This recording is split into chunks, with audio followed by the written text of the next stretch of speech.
Welcome to ಸ್ಪರ್ಧಾಂಗಳ YouTube channel. ಹಿಂದಿನ ತರಗತಿಯಲ್ಲಿ ನಾವು SSC GDಗೆ ಸಂಬಂಧಪಟ್ಟಂತಹ ಟಾಪಿಕಲ್ಲಿ ತತ್ಸಮ ಮತ್ತು ತದ್ಭವ ಅಂತಕ್ಕಂಥ ಟಾಪಿಕನ್ನು ಕುರಿತು ನೋಡಿದ್ವಿ. ಹಾಗಾದರೆ ಇಂದಿನ ತರಗತಿಯಲ್ಲಿ ನಾವು ಸಂಜ್ಞಾ ಅಂತ ಕರಿತೀವಿ ಅಥವಾ ಸಂಜ್ಞಾ ಅಂತ ಕರಿತೀವಿ. ಸಂಜ್ಞಾ ಅಥವಾ ಸಂಜ್ಞಾ ಅಂತ ಕರಿತೀವಿ. ಇದನ್ನು ನಾವು ಕನ್ನಡದೊಳಗೆ ನಾಮಪದ ಅಂಥೇಳಿ ಕರಿತೀವಿ. ಕನ್ನಡದೊಳಗೆ ನಾಮಪದ ಅಂಥೇಳಿ ಕರಿತೀವಿ. ಹಾಗಾದ್ರೆ ಇವತ್ತು ನಾವು ನಾಮಪದ ಸಂಜ್ಞಾ ಅಂತಕ್ಕಂಥ ಟಾಪಿಕನ್ನು ಕುರಿತು ಸಂಪೂರ್ಣವಾದ ಮಾಹಿತಿಯನ್ನು ತಿಳ್ಕೊಳ್ಳೋಣ. ಇನ್ನೇನು ಕೆಲವೇ ದಿನಗಳು ಎಕ್ಸಾಮ್ ಉಳಿದಿರೋದ್ರಿಂದ ಸ್ಪೀಡಾಗಿ ಸ್ವಲ್ಪ ನಾನು ಸಿಲೆಬಸ್ಸನ್ನು ನಿಮಗೆ ಕಂಪ್ಲೀಟಾಗಿ ಮಾಡಿಕೊಡ್ತೀನಿ, ಅರ್ಥವಾಗುವ ಹಾಗೆ. ಜೊತೆಗೆ ಇನ್ನು ಎಕ್ಸಾಮಿನ ಇನ್ನೊಂದು ವೀಕ್ ಇರುತ್ತಲ್ಲ, ಆವಾಗ ಪ್ರೀವಿಯಸ್ ಕ್ವಶನ್ ಪೇಪರನ್ನು ಬಿಡಿಸ್ತಕ್ಕಂಥ ಪ್ರಯತ್ನವನ್ನು ನಾವು ಮಾಡೋಣ. ಹೌದಾ? ಅದಕ್ಕಿಂತ ಮುಂಚೆ ಯಾರೆಲ್ಲ ನೀವು ಇನ್ನೂ ನಮ್ಮ ಸ್ಪರ್ಧಾ ಅಂಗಳ ಯೂಟ್ಯೂಬ್ ಚಾನಲ್ಗೆ ಸಬ್ಸ್ಕ್ರೈಬ್ ಮಾಡ್ಕೊಂಡಿಲ್ಲ, ದಯವಿಟ್ಟು ಸಬ್ಸ್ಕ್ರೈಬ್ ಆಗಿರಿ. ಹಾಗೆ ಬೆಲ್ಲೈಕನ್ನು ಒತ್ತಿರಿ. ಯಾವುದೇ ವೀಡಿಯೋಸ್ ನಾನು ಮುಂದೆ ಮಾಡ್ತಿದ್ರೆ ನಿಮಗೆ ನೋಟಿಫಿಕೇಷನ್ ಬರುತ್ತೆ. ಹಾಗೆ ನಿಮ್ಮ ಫ್ರೆಂಡ್ಸಿಗೂ ಕೂಡ ಈ ವಿಡಿಯೋನ ಬಗ್ಗೆ ಶೇರ್ ಮಾಡಿರಿ ಮತ್ತು ಅದರ ಉಪಯೋಗವನ್ನು ಪಡ್ಕೊಳ್ರಿ ಅಂತ ಹೇಳ್ತಾ ಇವತ್ತಿನ ತರಗತಿಯನ್ನು ನಾವು ಪ್ರಾರಂಭ ಮಾಡೋಣ. ನೋಡಿರಿ, ಸಂಜ್ಞಾ ಅಂದ್ರೇನು, ಅದರ ಅರ್ಥ ಏನಪ್ಪ, ಹಾಗಾದ್ರೆ ನಾಮಪದ ಅಂದ್ರೇನು ಅಂತ ನೋಡಿದ್ರೆ,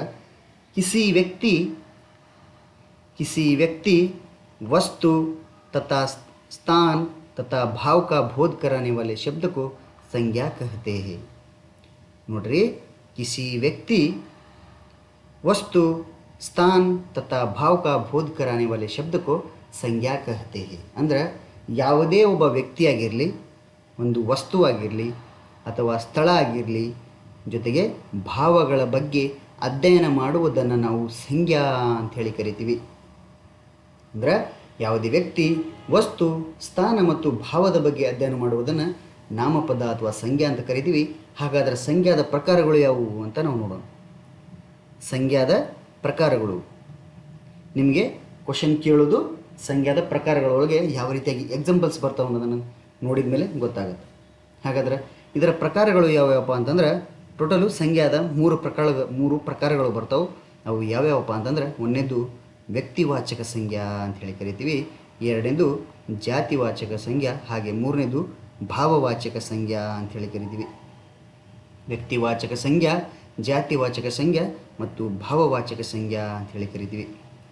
ಭಾವವಾಚಕ ಸಂಜ್ಞಾ ಅಂಥೇಳಿ ಕರಿತೀವಿ. ಹಾಗಾದ್ರೆ ಜಾತಿವಾಚಕ ಸಂಜ್ಞಾದೊಳಗೆ ಮತ್ತೆ ಎರಡು ಪ್ರಕಾರಗಳು ಬರ್ತವೆ. ಯಾವಪ್ಪ ಅಂತಂದ್ರೆ ಸಮೂಹವಾಚಕ ಸಂಜ್ಞಾ ಮತ್ತು ದ್ರವ್ಯವಾಚಕ ಸಂಜ್ಞಾ ಅಂಥೇಳಿ ಬರುತ್ತೆ. ನೋಡ್ರಿ,